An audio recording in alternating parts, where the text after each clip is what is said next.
India, a land of contrasts, rich with the vibrant tapestry of culture and tradition, where the echoes of progress reverberate against suffocating walls of tradition, exists a dark reality. One of the world's most populous nations is defined by the world's most rigid caste system, an ancient social hierarchy based on birth, a system strictly dictating an individual's place in the society. The Brahmins at the top decide the religion, the way of life, the law, and the penalties for breaching the law. Crippling at the bottom of this hierarchy are the ill-fated, those who have been historically marginalized by humiliating discrimination, oppressive exclusion, and the stigma of being impure by ancient Hindu religious scriptures that persisted through centuries. These are untouchables, a term born from this caste system that's ingrained in the fabric of Hindu society. Untouchables, who render anything they touch impure, the ultimate disgrace their religion has persuaded them to embrace for centuries. I embark on a journey to explore the invisible chains that enslaved these people, to question the traditions, and to celebrate the echoes of revolt.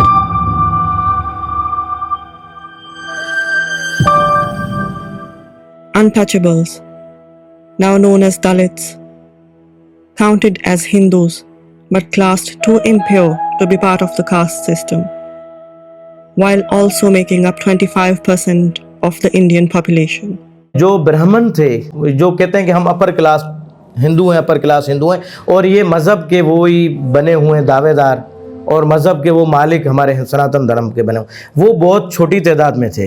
हमारे लोगों के साथ खाना पीना तो वो नहीं करते थे, नफ़रत, सख्त एक तअस्सुब का रवैया था कि भाई आपको टच नहीं करना, और आपको ये जो कुआं है यहाँ से पानी नहीं भरना है, आपका कुआं अलग है और ये हम लोगों का अलग है। आज भी अक्सरियत हमारे लोगों की है, लेकिन वो जो उन्होंने कवानीन एक बनाए थे, जो चीज़ें हमारे अंदर ऊंच नीच की डाली हैं, उसी वजह से हमारे लोग पीछे रह गए और ये आगे आ गए। एजुकेशन में जो है वो ये दलित कम्युनिटीज़ के बच्चों को अच्छे स्कूलों में पढ़ाई के लिए बंदिश है, उनको जाने के लिए सहूलतें नहीं दी जा रही हैं, इबादत गाहों में अच्छी फैसिलिटी नहीं है, खाने पीने की अशिया में डिस्क्रिमिनेशन है, बर्तनों में डिस्क्रिमिनेशन है। अगर वो रास्ते से गुजरते थे तो उनके ऊपर जो झाड़ू बांध के चलाया जाता था कि यहाँ से कभी जो अपर क्लास का गुजरेगा, यहाँ से ब्राह्मण गुजरेगा, यहाँ से राजपूत गुजरेगा, तो ये तो ज़मीन जो है वो अभी तो नापाक हो गई है। Not just that, the untouchables and women of all castes were not allowed to listen or read Hindu religious scriptures, not allowed any education. जुल्म तो हमारे साथ राम, लक्ष्मण और सीता वाले दौर में भी था। पहले तो ये होता था कि वहाँ हमारी अगर शादीशुदा बच्ची आई है, दुल्हन बनकर आई है, तो पहले ही 3 दिन वो उसकी सेज सजाएगी, जो वहाँ का ब्राह्मण होता था उनकी। उसके बाद फिर जो है ना वो अपने उसके हस्बैंड के साथ होती थी। उसके बाद फिर क्या हुआ कि औरत जो हमारी शुद्र है, वो औरत जो है वो ऐसे ही घूमेगी। उसको वो अधिकार नहीं है, या उसको हक नहीं है, उसको राइट नहीं है कि वो अपना कपड़ा लपेटे। एक वो जो हमारी बागी औरत थी, उसने फिर दोनों छातियां, आप कहते हो उनके कपड़ा इसके ऊपर नहीं डालो, तो ये काट लो, ये ले जाओ तुम। तो वहां से हमारी बगावत फिर स्टार्ट होना शुरू हुई। Although India's caste system was officially abolished in the 1950s, this hierarchy is so deeply engraved that it is impossible to abolish it without tearing the society apart.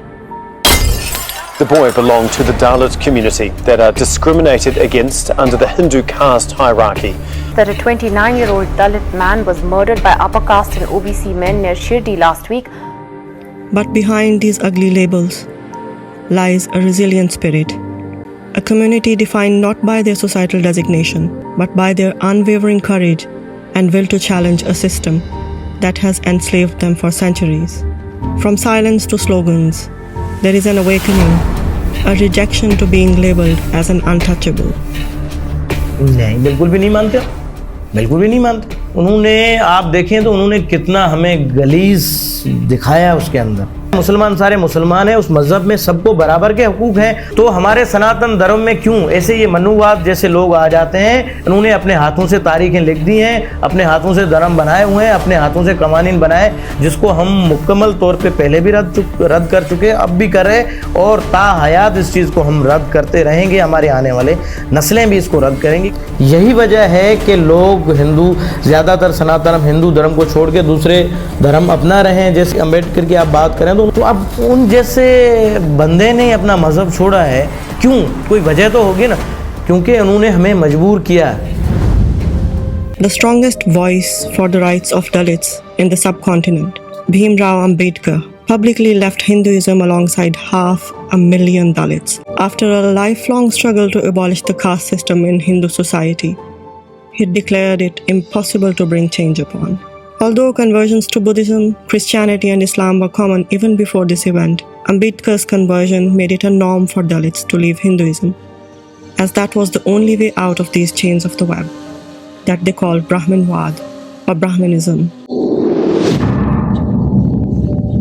और हुआ क्या कि बरसगीर में जब ये पार्टीशन हुई तो आप देखें कि वहाँ बहुत सारे ये जो दलित थे वहाँ रुके, वो फिर उन्होंने वही हशर हुआ उनके साथ और फिर वो कन्वर्ट हो गए, वो बुद्ध मजहब में चले गए, इसलिए कि उनके साथ फिर डिस्क्रिमिनेशन हुआ तो उन्होंने मजहब ही तब्दील कर लिया। और बहुत सारे आज भी आपको ज्यादातर वहाँ मुसलमान नजर आते हैं, वो कन्वर्ट हो गए। जब मैं किसी को अपना समझता ही नहीं हूँ, जब मैं किसी को अपने साथ बिठाना नहीं चाहता हूँ, जब मैं किसी से इतना तासुब और नफरत करता हूँ और अपने सनातनी से, अपने मज़हब के बंदे के साथ, तो फिर वो जब कन्वर्ट हो जाता है तो फिर उस पर मुझे एतराज़ नहीं होना चाहिए, हालांकि एतराज़ नहीं, मुझे शर्मिंदा होना चाहिए। The shift towards alternative faiths like Islam and Buddhism reflects not only a quest for spiritual fulfillment, but also a profound desire to social equality and a rejection of the hierarchical structures inherent in Hinduism. मेरे अल्लाह को पता है 17 साल से मेरे को रसूल अल्लाह से इश्क था, तो मेरी जल्दी शादी हो गई, मेरे छोटे बच्चे हो गए, मैं नहीं छोड़ सका। अभी मेरे लड़के तीनों जवान हो गए, बीवी भी है, वो नहीं होए। मैंने बोला अभी हर कोई अपनी कब्र में जाएगा, अल्लाह ताला ने मुझे दोज़ख की आग से बचा लिया। कोई ज़ोर ज़बरदस्ती नहीं है, हम अपने दिल से ईमान लाए, अभी 5 वक्त नमाजी है। तो मैं 2016 से लेकर 2018 तक 3 साल मैंने 2 मरतबा मुकम्मल तफसीर सुनी। तो मैं यानी कि जब मैंने अपना इस्लाम पढ़ा तो मुझे इस्लाम में यानी कि रब जल शानहू का एक बहुत अच्छा कॉन्सेप्ट मिला। और उसके बिलमुकाबिल जब मैंने अपने साबिका दीन पर गौर किया, मेरे अपने हिंदू मजहब पर, तो वहाँ पर यानी कि अल्लाह के बारे में बहुत ही यानी कि गंदा कॉन्सेप्ट है। In 1981, 800 oppressed Dalits converted to Islam in the Indian village of Meenakshipuram, and this mass conversion made big headlines, triggering a sense of defeat among the high caste Hindus, declaring a state of emergency to do something remarkable that can keep the oppressed willingly enslaved. Now there was a need for a political alternative, as mainstream politics was believed to be upper caste dominated. Despite being led by upper caste Hindus, Hindu right-wing political party, the BJP successfully presented itself as an alternative. But challenging Brahmanism was not enough to gain a vote bank, because the BJP's own leadership consisted of high caste Hindus only. It was only achievable by creating fear of a common enemy, a tested socio-psychological phenomenon known as frontism, where members of a diverse group work together when they face a common enemy, even if they have nothing in common otherwise. For creating this common enemy, the BJP provoked fear and hate against Muslims and presented itself as the only political platform for anti-Muslim sentiments.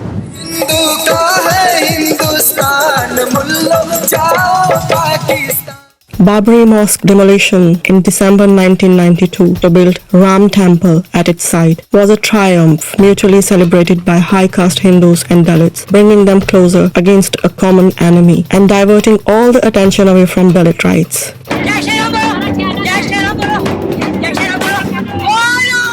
This was a declaration of converting secular India into Hindu India, a long-awaited call by Hindu majority in India that gave the BJP an unprecedented popularity. Even the Dalits didn't raise any concern, that all this was being done for the Hindu Lord Rama, who is known to have killed untouchables for reading religious scriptures.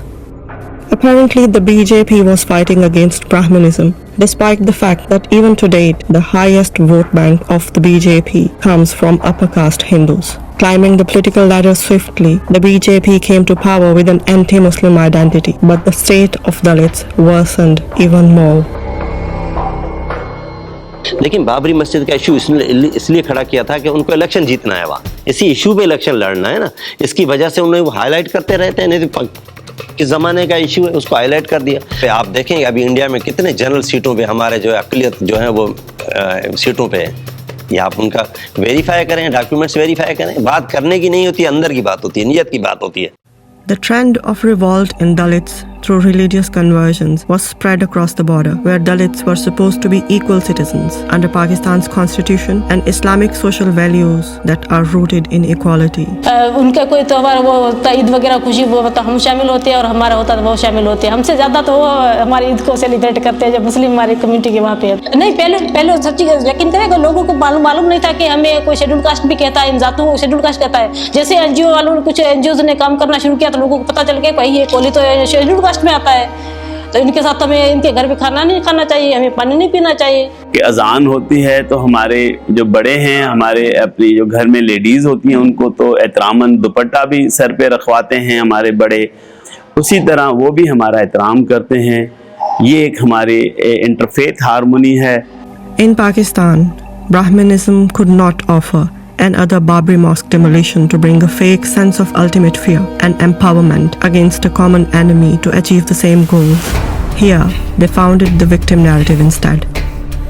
As Hindus faced no other social issues living among the majority Muslim population that was specific to Hindus, and as there were unparalleled success stories in Dalit population, the narrative of forced conversion was coined and nurtured with the help of NGOs, local journalists, and the Indian media to create a common enemy, the Muslims.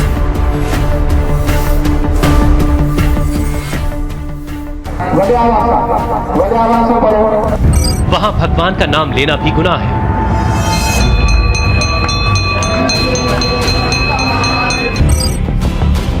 वहां हिंदुओं को दूसरे दर्जे में गिना जाता है। 500 हिंदुओं को बनाया गया मुसलमान, लेकिन वीडियो हिंदुस्तान का नहीं है बल्कि पाकिस्तान का है, जहां सिंध प्रांत के मातली में धर्म परिवर्तन करवाया गया।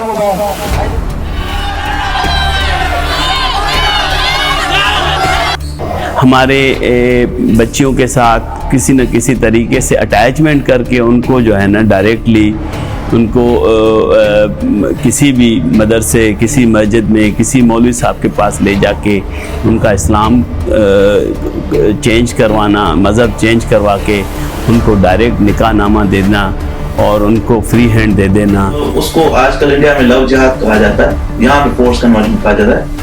अब उसलिए ये ज्यादा क्लिक करता है आजकल के हाइपर मीडिया और पोस्ट ट्रूथ एरा में, because these are sound biting terms also. Love jihad, ठीक है, फोर्स्ड कन्वर्जन।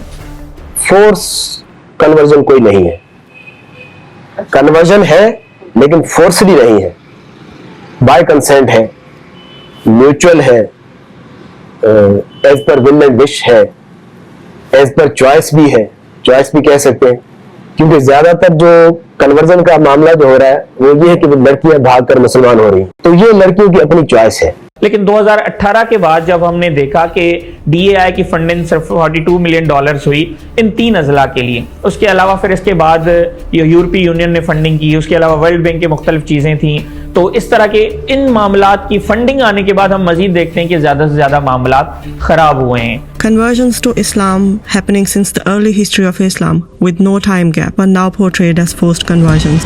हमारे ये बाप दादा से शुरू है, सब मुसलमान करते हैं। तो असेंबली में मैं जो गया तो सारे मेरे ऊपर वो वहाँ पर असेंबली में जितने भी थे तकरीबन सारे मेरे खिलाफ वो बोल रहे थे कि भाई जबरदस्ती करता है, ये करता है, वो करता है। फिर मैंने खड़े होकर असेंबली में वो बात की, मैंने कहा कि भाई मैं अकेला नहीं गुनाहगार, इसमें ख्वाजा अजमेर शरीफ है, दाता साहब है, भुटाई साहब है, ये जितने भी बुजुर्गान हैं ये मुझसे ज्यादा गुनाहगार हैं, कलंदर साहब आ गए, ये सारे गुनाहगार हैं। जब मैं इतना नहीं गुनाहगार जो वो है तो मुकदमा उनके खिलाफ भी तो चला है ना। तो बुनियादी तौर पे हम उस वक्त से जिससे सैयदना उमर ने काम शुरू किया था, उस दिन से आज से रसूलुल्लाह के ज़माने से काम शुरू हुआ है, और अब तक ये बुजुर्गों की अमानत ही चलती रहेगी इंशाअल्लाह। ला इकराह फिद्दीन, अल्लाह कहता है कि दीन में ज़बरदस्ती नहीं है। फिर हम किस तरीके से कर सकते हैं ज़बरदस्ती? ये तो बाइद अक़ल की एक बात है। कितने लड़कियों के फाइल लेके आए थे? 700 लड़कियों के। कितनी की?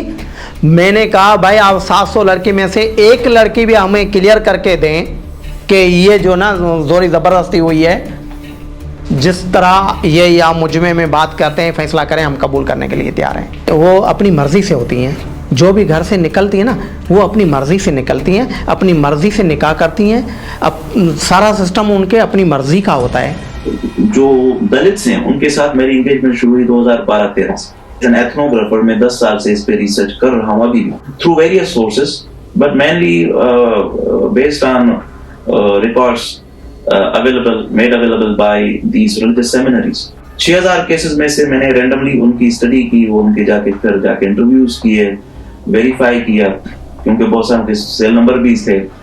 तो मुझे मालूम हुआ कि जो भी फोर्स, ये ज्यादातर केसेस में जिनमें कहते हैं कि फोर्स कन्वर्जन है, वो सच फोर्स कन्वर्जन नहीं। जबर, उसमें जबर जिसको कोर्जन कहा जाता है, लीगल टर्म्स, क्रिमिनल फोर्स जिसमें अप्लाइड होती है, वो इस किस्म की चीज उसमें नहीं। Most of the cases are of family conversions. 6000 cases जो रिकॉर्डेड हैं उसमें से about 80% cases are family conversions, whole families convert. Then significant number of those couples who are both Hindus, लेकिन both convert together to marry each other.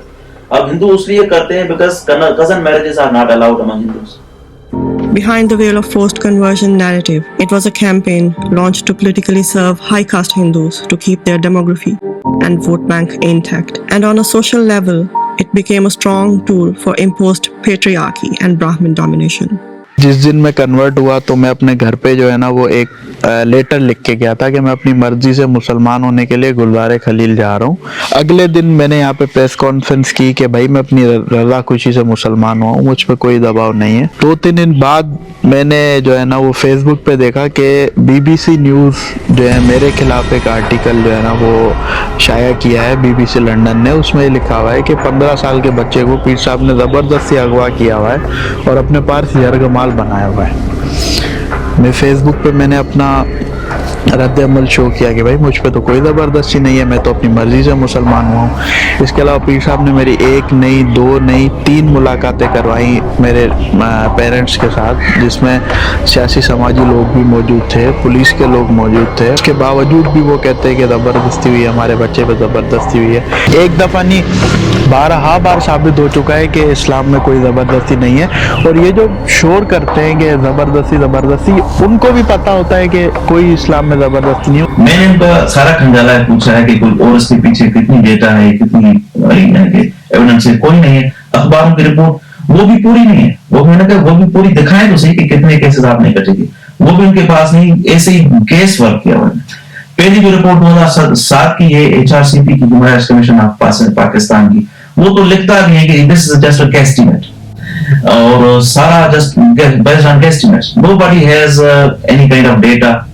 फलां NGO ने case किया, फलां ने बैठ के कुर्सी पे बैठे थे, आर्म चेयर रिसर्च की और बैठ के केस कर लिया कि भाई इतनी कन्वर्जन होती है।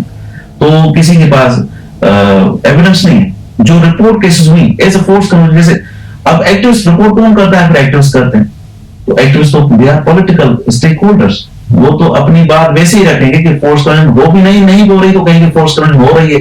तो अगर वो रिपोर्ट हो गई किसी एनजीओ की रिपोर्ट में, तो वो तो रिपोर्ट हो गई, उस बंदे की रिपोर्ट हो गई। ये प्रूफ तो नहीं हुआ, कोर्ट में प्रूव हुए हो केसेस को कहेंगे कि किसी कोर्ट ने प्रूव किया कि force, there is no evidence that force conversion has been proven in any court of law. Initially, the protests on conversions were only recorded when any upper caste Hindu converted to Islam. But NGOs needed higher number to create their demand. तो NGO activist से ज्यादातर दलित activist भी उसमें थे, Hindu rights activist भी थे, और हमारे मुसलमान भाई भी थे। यूएसएड से फंडिंग ले रहे थे, या बहुत सारे दूसरे डोनर हैं जो बाहर वाले देते हैं। अब उनको तो ह्यूमन राइट्स पे काम करना है। ह्यूमन राइट्स में चाहे औरत के साथ जाति होती हो ना, जाति तो है, होती है ना जाति, तो अगर बढ़ा करके पेश करेंगे तो फंडिंग के चांसेस ज्यादा हैं, क्योंकि इशू को बढ़ा करके पेश करें। The most oppressed in the Hindu social hierarchy are Dalits, and within the Dalits, the lowest are the women, because women are religiously belittled in the Hindu caste system. From education being forbidden for women for any caste to the practice of sati, burning a widow alive at her husband's funeral pyre, women have been the biggest victims of this system. Even to date, India is known for having the highest female feticide rate across the world. Oppressed by the oppressed, and then this oppression was presented to Hindu women as a privilege, that honor lies in women. पहले मेरा नाम गौरी था, गौरी लक्ष्मण। अब मेरा नाम सकीना है। हाँ, मेरा आधा खुशी से मुसलमान हुई हूँ, ना कोई जोरी ना ज़बरदस्ती। हमारे गांव के बच्चे थे, उस साथ में खेलती थी, वो कुरान पर जाते थे, मैं उनको देखती थी, मेरे को बहुत शौक था। मैंने इस्लाम कबूल कर लिया। हम यहाँ पर आए, हमने यहाँ से निकाह किया, फिर मुसलमान हुए, फिर निकाह किया, फिर शीशन कोट पर गए। इससे कोई अगवा करेगा? आज कोई लड़की खड़ी है, एक लड़का है, उसके पास में जाके दिखाए तो सही। आज किसी में इतनी हिम्मत है दूसरी लड़की को जाके छू तो देखे। मैं तो अपनी राधा खुशी से आई हूँ। मोहम्मद उसको मैं लेके आई थी, वो तो अपने घर सो रहा था। कि हम किस तरह से करें कि हम इनको सर्विलेंस भी करें, एस्कॉर्ट करें इनको स्कूल में ले जाएं तो उनके साथ हमारा बंदा होना चाहिए। उनको सेल फोन यूज नहीं करने देना चाहिए लड़कियों को, उनके सेल फोन पे रवाबित रखते हैं। मुसलमान फैमिली के साथ रवाबित नहीं रखने चाहिए, तो इस तरह से हम उनको कंट्रोल कर सकते हैं।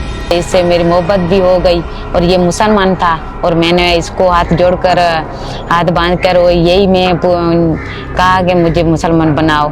ये गरीब था, मतलब तो खेतों वाला बहुत काम करता है, इसलिए मैंने ये भी कुछ समझा और मैं लिखी पढ़ी थी, उसको समझाया तो ठीक है, अपनी मर्जी पे मैं, हाँ अपनी मर्जी पे। जी हाँ, दूसरे पहली जो शादी थी वो मेरी पसंद की नहीं थी, माइटों की पसंद थी। वो जो मेरे शोहर थे वो मुझे तशद्दुद करते थे और विस्की पीते थे, और मुझे रात के तकरीबन बाहर निकालते थे और इतने मुझे तशद्दुद करते थे। मैं सारा दिन पे अपनी मशीन का काम करती थी और ट्यूशन बाहर जो होते चिल्ड्रन उसको पढ़ाती थी, और ऐसे करते अपने घर खाए जो वक्त गुजारती थी, मुझे कुछ भी नहीं देता था। तो फिर इसकी दिल भी लग गई और मुसलमान इसने भाई ने कहा ठीक है मेरे साथ चलो, मैं मुसलमान बना लूँगा। इसलिए बैद मैं आ गई और छोटी बच्ची साथ लेके आई। नहीं कुछ नहीं, अगवा नहीं। दिन को तकरीबन 2 बजे बाहर अपनी खुशी से घर से निकली और खुद ही मोटरसाइकिल बाइक बैठ कर चला आया इधर मुसलमान बनकर, और दूसरे दिन शीशन मीरपुर कास की, और फिर उसका शोर बंद नहीं हुआ तो फिर हाई कोर्ट ने बनाई है। The mere act of choosing one's partner or pursuing personal religious aspirations becomes punishable by banishing women to India or at times death sentence. तो उसके दीपा के मामू ने कहा उसको कि ये लड़की जो है क्या कब ये उस्ताद पढ़ाता है, भाई पढ़ाता है, ये जो 4 घंटे हुए ट्यूशन लग रहा है। उसने कहा नहीं ये मेरे घर में अंदर रहता है, लड़का घर में रहता है, अंदर मेरी बच्ची को पढ़ाता है, अच्छा आदमी है, इसका वालिद भी अच्छा आदमी था वगैरह वगैरह, ये करके उसने उसको छोड़ दिया।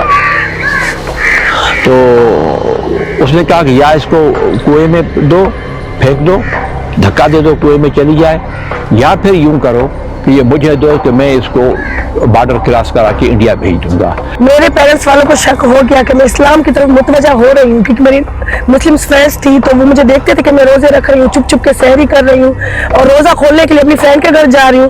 तो जैसे नॉन मुस्लिम्स में होता है कि मुस्लिम से बात तक नहीं करनी, उनके घर का कुछ खाना पीना भी नहीं है। तो मेरी अम्मी मुझे डांटती थी, मेरे अब्बू गुस्सा करते थे, तो उन्होंने फौरन मुझे इंडिया भेजने का इंतजाम कर दिया। एक दिन आगे फ्लाइट थी तो उससे एक दिन पहले मैंने घर से भाग के इस्लाम कबूल किया, इसलिए वो दिन खास था।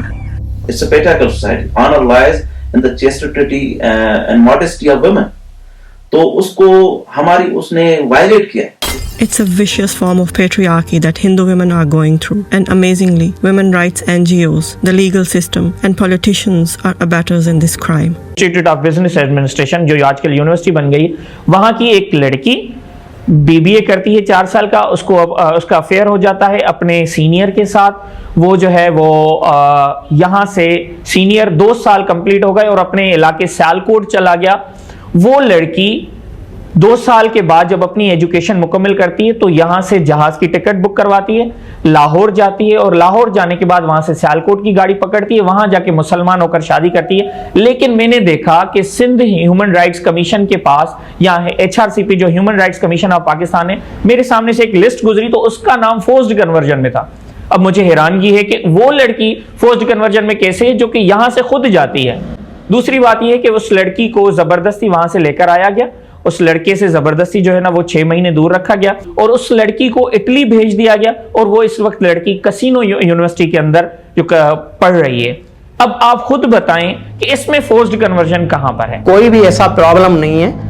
और ये हमारी एनजीओ जो है ना, हमारे जो ऊपर बैठी हुई है ना, सारा मामला जो है ना ये ख़राब किए एनजीओ ने किया है, जो इन्होंने खुद इनकी हिंदू की भी बनी हुई है, उन्होंने किया है। मैं कहता हूँ एक रियल केस ये सारी सिंध में, पूरी सिंध में देखा है कि इससे जोरी ज़बरदस्ती तब्दीली मज़हब हुआ है ना। Despite a whole system of oppression working together to deprive these women of their rights, some brave individuals are challenging the norms, demanding justice, and carving a path towards a future free from the shackles of honor-based violence.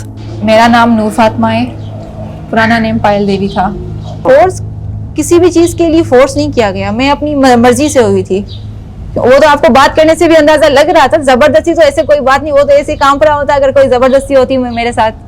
Noor Fatima, breaking the chains, dared to challenge the oppressors in social, political and legal system. Hindu मदद का मुतफिक न आया जे वजह सां मूं इस्लाम कबूल कयो आहे पंहिंजी रज़ामंदी सां, पंहिंजी ख़ुशी सां। मूंखे कंहिं क़िस्म जो दबाव कोन्हे, ना ई मूंखे कंहिं वरगलायो आहे, ना ई कंहिं अगवा कयो, ना ई कंहिं तशद्दुद कयो आहे। मूं इस्लामिक मुताबिक कामरान सूनो सां हक निकाह कयो आहे पंहिंजी रज़ामंदी सां। मूंखे तहफ़ुज़ ॾिनो वञे, मूंखे ऐं मुंहिंजे मुड़ुस खे ऐं मुंहिंजे मुड़ुस जे घर वारनि खे तहफ़ुज़ ॾिनो। मूंखे ख़तरो आहे पंहिंजे रिश्तेदारनि खे, माउ पीउ अलावा जेका हिंदू कम्युनिटी आहे उन्हनि का खतरो है। मेरे जो एडवोकेट थे ना, उनको इतना पता नहीं था कि ये इतना बड़ा इशू हाईलाइट हो जाएगा। तो 1-2 मीटिंग हुई मेरी कोर्ट में, उसके बाद हिंदुओं ने हिंदू की कम्युनिटी है ना इतना पैसा दिया मेरे एडवोकेट को कि वो बिल्कुल मेरे अपोजिट हो गया था। वो उल्टी सीधी मुझे बातें बताता था, ये बोलना है कोर्ट के सामने, जज के सामने ये बोलना है, पेरेंट्स के सामने ये बोलना है। मैंने कहा क्यों तो बोलूं मैं, क्यों मुझे आप इतना फोर्स कर रहे हो?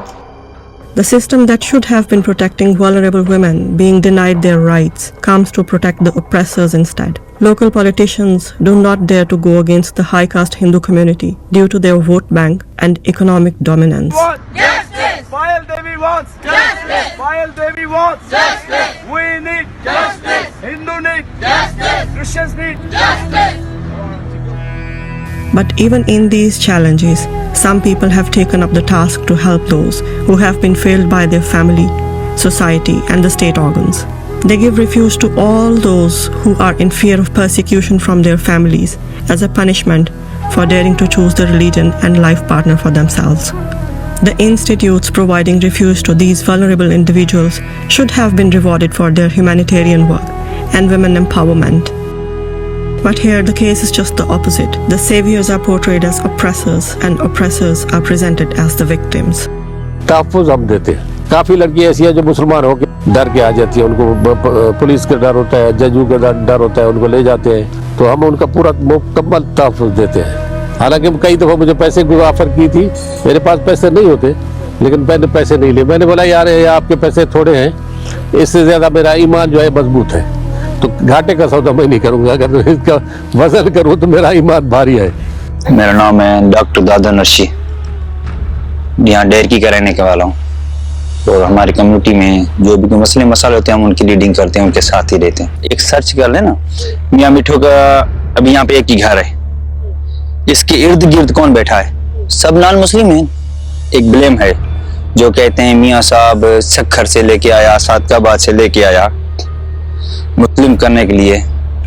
पहले अब ये सोचे कि इसके घर में जो 15 या 17 औरतें काम करती हैं उनको क्यों नहीं मुस्लिम कर रहा? इनका मोहल्ला है, 200 घर है उसमें, मियाँ मिठू का मोहल्ला है। यहाँ डेरकी में बड़ा हिंदुओं का मोहल्ला है, वो मियाँ मिठू का है, उनको मुस्लिम नहीं करता। मैं 12 साल से साथ हूँ मियाँ साहब के, मुझे नहीं कर रहा।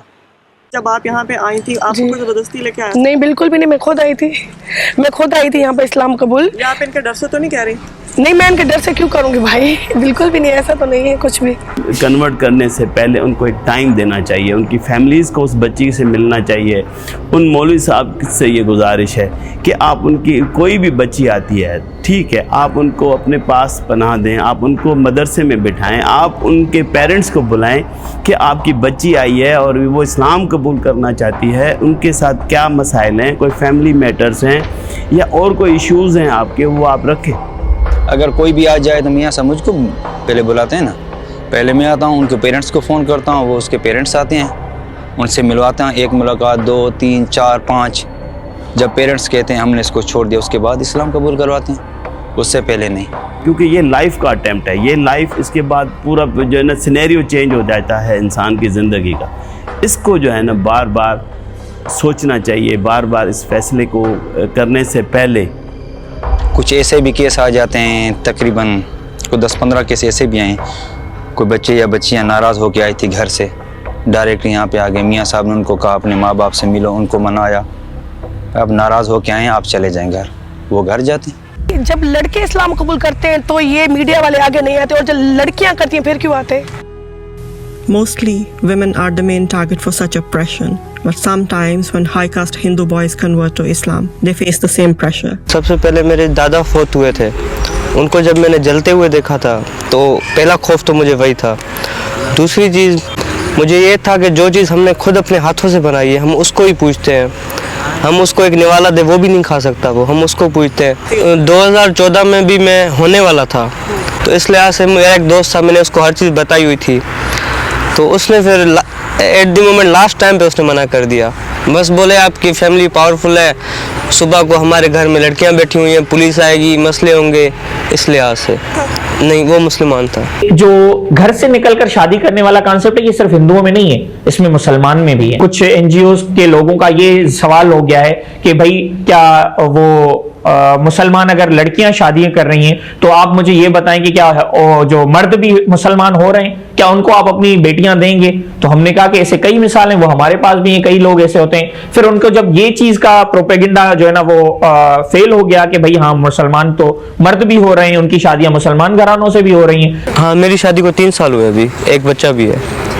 हाँ। शादी आपकी कहाँ हुई है? शादी इधर डेलकी से ही की है, वो भी मतलब पहले शुरू से ही मुस्लिम है, अल्हम्दुलिल्लाह, क्योंकि सबकी रजामंदी थी उस शादी में। And if these conversions are forced, then why are the whole families, couples, friends and siblings coming together to embrace Islam? तकरीबन हमको इधर 23 साल अरसा हो गया है, तकरीबन मेरे को 4 साल हुए हैं। मेरी एक बड़ा बेटा मुसलमान हुआ है, मेरी बहू मुसलमान हुई है, मेरे 4 पोते वे मुसलमान हो गए, मेरी बीवी है वो मुसलमान हुई है, ये मियाँ जावेद के पास। और इंशाल्लाह हम जो नॉर्मल ज़िंदगी अपनी गुजार रहे हैं। क्या मैं कहता हूँ अगर उनको दर्द सिर्फ लड़कियों का है, इन 50,000 लोगों का नहीं है, होना चाहिए ना भाई। ये क्यों हो रहे हैं? मैं कहता हूँ मैं मुसलमान हुआ, मेरे भाई मुसलमान हुए, मेरे सारी फैमिलीज मुसलमान हुई, मेरे वो जो बाकी बचे हुए लोग वो भी मुसलमान हुए, इतना बड़ा मेरा वालिद साहब पिंडत जो वो भी मुसलमान हुआ। इन लोगों ने क्यों पूछा नहीं भाई आप क्यों हो रहे हैं? 85% of Hindus in Pakistan are Dalish lower caste. They are not religious people. Religiosity मजहब में नहीं है। उनके लिए मुसलमान हो जाना बड़ा मसला है, उनके लिए मसला है रोजगार अच्छा मिलना, हस्बैंड अच्छा मिलना। और जबरदस्ती किस तरीके से हो सकता है? मैं यहाँ लोगों को मुसलमान करूँ, आगे जाए हमारा उधर से लोग पकड़ के वालिदैन उसको हिंदू बना दें, ये तो कोई फायदा नहीं हुआ। Finally, understanding the falsehood in the issue, that Dalit rights advocates who had previously been vocal on forced conversions are now retreating from their previous position, hence bringing the focus back to the original problems. असांजे हिंदू न्याणियुनि जूं असांजे हिंदुनि जूं नाबालिग न्याणियूं ई अगवा कयूं थियूं वञनि, जबरन उन जो मज़हब तब्दील कयो वञे, ये हर जगह ते एहतजाजी मुज़ाहिरा थियनि था। जिसे आप फोर्स कन्वर्जन बोल रहे हैं, फोर्स का मकसद है ज़बरदस्ती, कि आप पे कोई बंदूक लेके बैठ जाए या तलवार लेकर बैठ जाए कि आप ये चीज़ यहाँ से उठाएं उधर रखें या आप अपना मज़हब तब्दील करें। मैं 5 साल से इस चीज़ पे काम कर रहा हूँ। फोर्स आप जो लफ्ज़ है ना, मैं इसको नहीं समझता कि फोर्स यहाँ पर है। एक केस ऐसा था जिसमें लड़की को अबडक्ट किया गया but for sake of marriage, yes, but not for conversion. Conversion हम तब कहें जब प्राइमरी काज उसका कन्वर्जन हो, यानी कि वो मुसलमान करना ही चाहते हो, शादी दूसरा काज। While there is an issue of abductions and the situation is drastically alarming, it is not specific to Hindus only. Muslim girls are equally victims of this crime. But NGOs and attention-seeking journalists are keeping up the propaganda. With no ground realities to sustain their claims anymore, the whole argument in the forced conversion narrative is now only focused on underage marriages. इस angle से हम कह सकते हैं ना, forest के 18 साल से कम उम्र की बच्ची को हम उसका लाइसेंस भी हम नहीं बना सकते, उसको NIC भी नहीं बन सकता, उसको भी कोई परमिशन नहीं देते, उसको वो चाइल्ड में आ जाता है, उसको कोई परमिशन, शादी की भी हम परमिशन नहीं देते उनको। 18 साल से बाद शादी कर सकती है अपनी मर्जी से। तो इतना बड़ा फैसला अगर अपनी मर्जी से करे वो एक्सेप्टेबल नहीं है। अंडर एज बच्चियों की जो शादियाँ हो रही हैं वो नहीं होनी चाहिए। 12, 13, 14 साल की बच्चियाँ जो हमारे लेकर हिंदू बच्चियाँ हैं वो चली जाती हैं। अच्छा, उसमें ये है कि कुछ केसेस मैंने ऐसे देखे हैं उसमें ब्लैकमेलिंग हुई है। अच्छा, कुछ केसेस ये ऐसे हुए हैं कि जैसे एक बच्ची को किसी के साथ उसके अफेयर हो गए, उसने उसके वीडियोस बना लिए, उसने पिक्चर ले ली, फिर उसने जाकर कहा कि भाई अब मुझसे शादी करो, अपना मजहब तब्दील करो। देखिए जी, that's why I say there is politics, this is politics of conversion. क्योंकि केस बनाना है कम्युनिटी के खिलाफ कि मुसलमान जो है फोर्सेबल कन्वर्जन करते हैं और टारगेट करते हैं अंडर एज गर्ल्स को। अंडर एज गर्ल्स, मेरे रिकॉर्ड के मुताबिक ज्यादातर लड़कियों की एज 90% लड़कियों की एज 18 से ऊपर है। बाकी की जो है 8% उनमें से 8% की जो एज ग्रुप है वो 16 से 17-18 साल के बीच में। कोई 10-12 लड़के हैं जो 14-15 साल के हैं। Factually, around the world, underage marriages are highest among the Hindu population. Religion and poverty are the reasons that India is home to the largest number of child brides in the world. According to a report by UNICEF in 2021, 223 million child brides were forced into marriage by their Hindu parents in India, where there is no issue of forced conversions. मेरा नाम लाछा by, 30 साल। 30 साल हो जी हाँ। अच्छा, यहाँ पे किन लोगों के साथ रहती हैं आप? यहाँ मेरे सासू है, मुझे ससुर है, मुझे पति है, मुझे निकरे दिकरा है, मैं दिकरे है। अब जो गांव सजो माजापुर, पाड़े सजो माजापुर है, ससुराल में। कितने साल हो गए आपकी शादी को? 16 साल। 16 साल। कितनी उम्र थी आपकी जब आपकी शादी हुई थी? तो 14 साल। Still, there is an insistence on underage girls' conversions, ignoring that when families convert, with them are their under 18 daughters, who are counted as underage, without any reference to the fact that they were part of the family who converted altogether. The lies are so vile and the noise is so loud that this propaganda is making news around the world, with no one bothering to check authenticity. It feels like the whole world is coming together to oppress these highly vulnerable women. Their ordeal is heartbreaking. Miles off-road in rural Sindh, I met 2 ladies whose news of alleged forced conversions made so much impact that Sushma Swaraj, the Indian Minister of External Affairs at that time, made a huge case about it and asked the Indian High Commission to look into the forced conversions in Pakistan, while the ground realities were starkly different. Reena and Ravina, the young ladies from rural Sindh, had hell awaiting them when they opted to choose their religion and their life partner. नहीं ऐसे ही कहते लोग, तो हमारी पसंद की शादी। खबरों में मैंने ये बात पढ़ी है, ये आपको अगवा करके लेके गए? नहीं, सब लोग झूठ बोलते हैं। हम लोग अपनी मर्जी से मुसलमान हुए थे, किसकी जबरदस्ती नहीं थी। पक्की बात है? पक्की बात है। आप इनसे डरती तो नहीं? नहीं, डरती नहीं। ये मुझे मारती है, ये मुझसे क्या डर रही है? At times when the love marriage doesn't work, the women have to go back to their previous families. To be accepted back, they have to declare that they were forced to convert, and then they are not approachable anymore. The doors are shut. नहीं, कोई force नहीं। मैंने अपने 13 साल career में कम और बेश 20 case observe किए हैं। हाई प्रोफाइल केस ये रिंकल कुमारी वाले हो गए, रवीता मेघवाड़ वाले हो गए, ये सारी रवीता के स्टेटमेंट्स मैंने अपनी कानों से सुने, अपनी आंखों से देखे कोर्ट में, ओपन कोर्ट में। तो उस लड़की ने एक लफ्ज भी ऐसा नहीं कहा जिसकी रूह से ये साबित होता हो कि उसको जोरी मुसलमान किया जा रहा है या जोरी शादी के लिए उसको फोर्स किया जा रहा है। The worst cases of misfortune are the women who are forcefully returned to their families after willful conversion to Islam and at times after marrying the men of their choice. These are the women who face a lifetime of torture and humiliation by their family. और एक case में तो आपको मैं बताऊं interestingly, एक लड़की को उन्होंने पूरी कम्युनिटी को उनको ये क्लेम किया वापस, उसने लड़की तो आई लेकिन लड़की के साथ बड़ा हशर किया हिंदू कम्युनिटी ने। उस लड़की को जो ना नंगा उसको परेड कराया कम्युनिटी। ये पाकिस्तान में सिंध में हुआ है और सिंध के ऐसे समारोह के इलाके में हुआ है। और फिर लड़की नादर गिरी यानी कुछ सजा दूसरों के लिए एक सजा के तौर पर, जो देखें अगर कोई लड़की जाती है तो उसके सामने ये हशर करे।